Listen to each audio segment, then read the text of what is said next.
Hello दोस्तों, welcome back to my YouTube channel.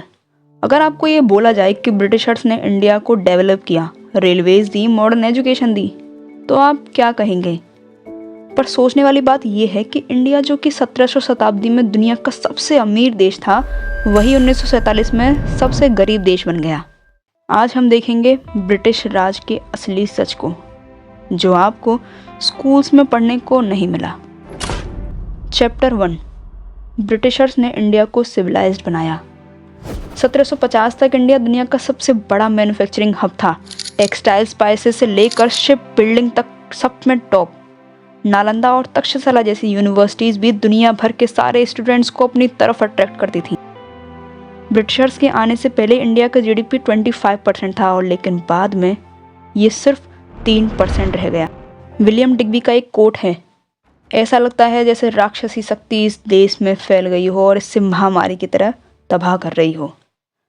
तो सिर्फ ये कहना कि ब्रिटिशर्स ने हमें सिविलाइज्ड बनाया एक सबसे बड़ा झूठ है।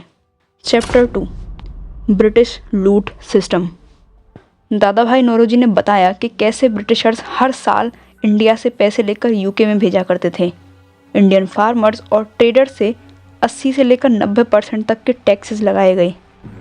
1943 में जब बंगाल में फेमाइन फैली तो 3 मिलियन लोग भूख से मर रहे थे, और लेकिन फिर भी ब्रिटिशर्स ने अनाज भारत में न देकर यूके तक भेज दिया गया। ये सिर्फ लूट नहीं थी, एक प्लान्ड इकोनॉमिक जीनोसाइड था। Chapter 3, British railways. आपने सुना होगा कि ब्रिटिशर्स ने इंडिया को रेलवेज दी, लेकिन सच ये है कि रेलवेज सिर्फ ब्रिटिशर्स की लूट का एक जरिया था। रेलवेज सिर्फ ब्रिटिश गुड्स और उनकी आर्मी के लिए ही थे, इंडियंस के लिए नहीं। रेलवे स्ट्रक्चर बनाए तो इंडियन टैक्सेस से ही थे, लेकिन इसका सारा प्रॉफिट सिर्फ ब्रिटिशर्स ही लेकर जाते थे। यहाँ तक कि रेलवे स्टेशन पर वाइट ओनली का बोर्ड लगाकर अलग अलग कंपार्टमेंट भी बनाए गए थे। Chapter 4, British education system. 1835 में ब्रिटिशर्स ने जानबूझकर एक ऐसा एजुकेशन सिस्टम तैयार किया जो इंडियंस को ओबीडेंट क्लर्क और लोअर लेवल वर्कर बना सके। वो नहीं चाहते थे कि कोई भी अपना बिजनेस खोले।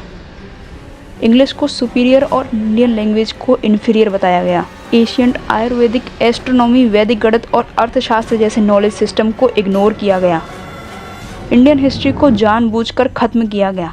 ब्रिटिशर्स खुद को एक हीरो की तरह दिखाते थे और भारत के सच्चे हीरोओं को इम्पोर्टेंस तक नहीं देते थे।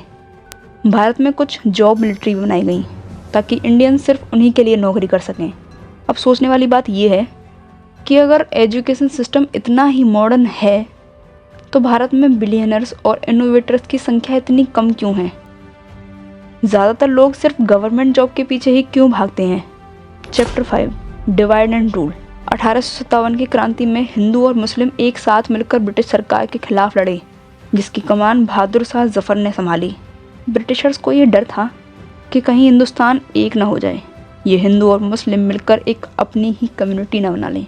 इसलिए 1905 में ब्रिटिश वायसराय कर्जन ने बंगाल को हिंदू और मुस्लिम मेजॉरिटी के आधार पर 2 पार्ट्स में डिवाइड कर दिया। ये थी उनकी डिवाइड एंड रूल पॉलिसी।